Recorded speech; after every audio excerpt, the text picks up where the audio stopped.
पाठ 14 नीलू। नीलू की कथा उसकी माँ की कथा से इस प्रकार जुड़ी है कि एक के बिना दूसरी अपूर्ण रह जाती है। उसकी अल्सेशियन माँ लूसी के नाम से पुकारी जाती थी।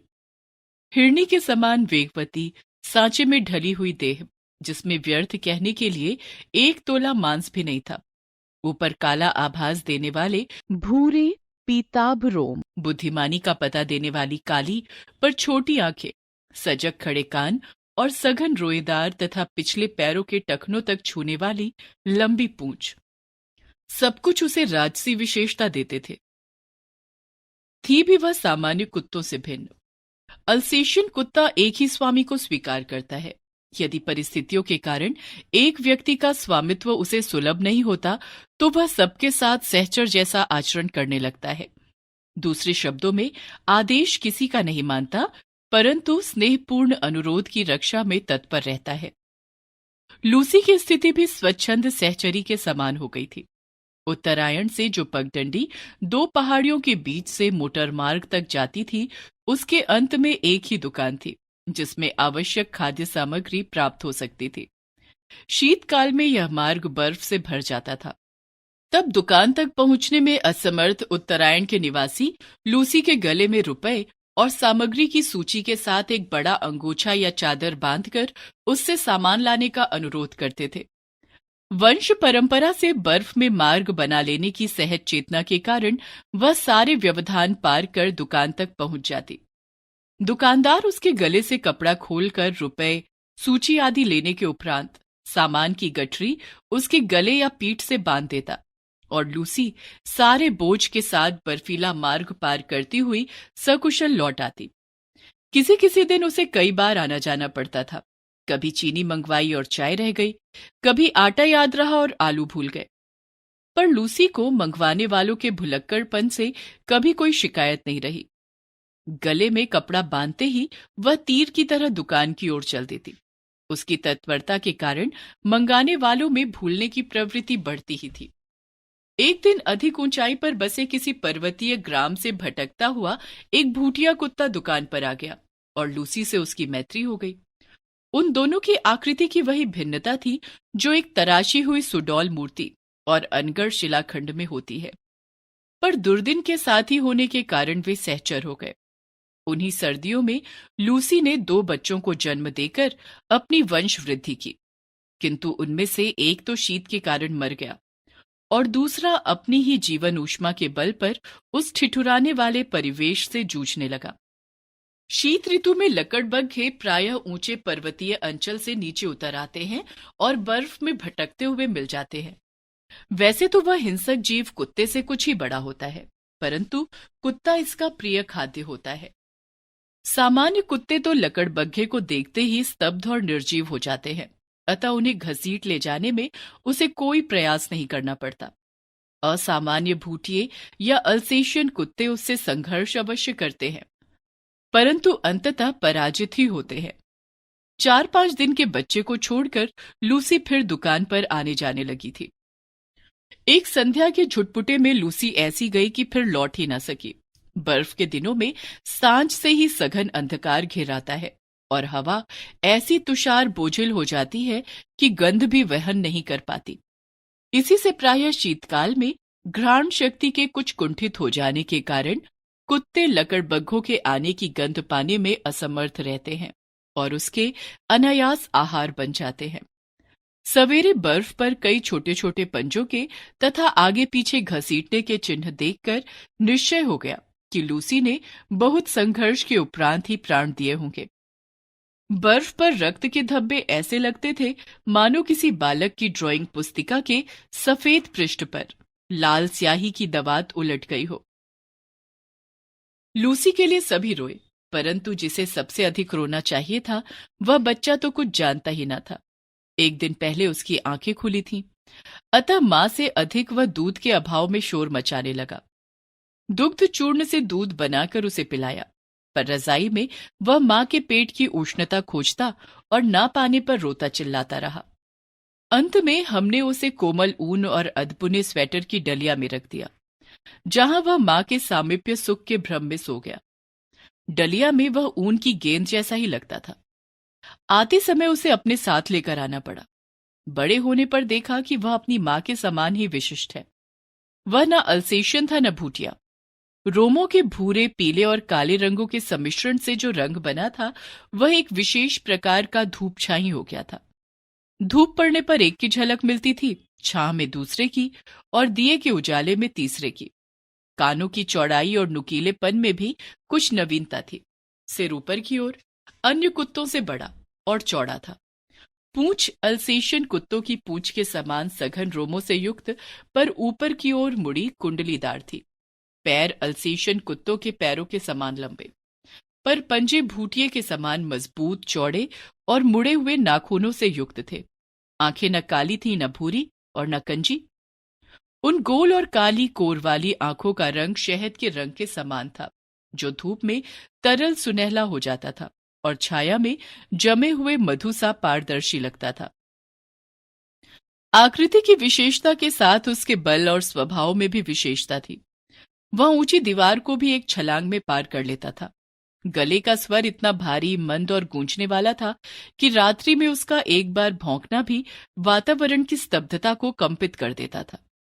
अन्य कुत्तों के समान खाने के लिए लालायित रहना, प्रसन्नता व्यक्त करने के लिए पूंछ हिलाना, कृतज्ञता ज्ञापित करने के लिए चाटना, याचक के दीन भाव से स्वामी के पीछे पीछे घूमना, अकारण भौंकना, काटना आदि प्रकृति दत्त स्वान गुणों का उसमें सर्वथा अभाव था। मैंने अनेक कुत्ते देखे और पाले हैं, किंतु अलभ्य दर्प से युक्त मैंने केवल नीलू को ही देखा है। उसके प्रिय से प्रिय खाद्य को भी यदि अवज्ञा के साथ फेंक कर दिया जाता तो वह उसकी ओर देखता भी नहीं, खाना तो दूर की बात है। यदि उसे किसी बात पर झिड़क दिया जाता तो बिना बहुत मनाए वह मेरे सामने ही ना आता। विगत 14 वर्षों से बैठने का उसका स्थान मेरे घर का बाहरी बरामदा ही रहा, जिसकी ऊपरी सीढ़ी पर बैठकर वह प्रत्येक आने जाने वाले का निरीक्षण करता रहता। मुझसे मिलने वालों में वह प्रायः सबको पहचानता था। किसी विशेष परिचित को आया देखकर वह सदर्प धीरे धीरे भीतर आकर मेरे कमरे के दरवाजे पर खड़ा हो जाता। उसका इस प्रकार आना ही मेरे लिए किसी मित्र की उपस्थिति की सूचना थी। मुझसे आ रही हूं सुनने के उपरांत वह पुनः बाहर अपने निश्चित स्थान पर जा बैठता। ना जाने किस सहज चेतना से वह अपरिचित या असमय आए व्यक्ति को जान लेता था। तब नितांत निरपेक्ष और उदासीन भाव से उसका घंटी बजाना, नौकर का आकर समाचार ले जाना आदि देखता रहता।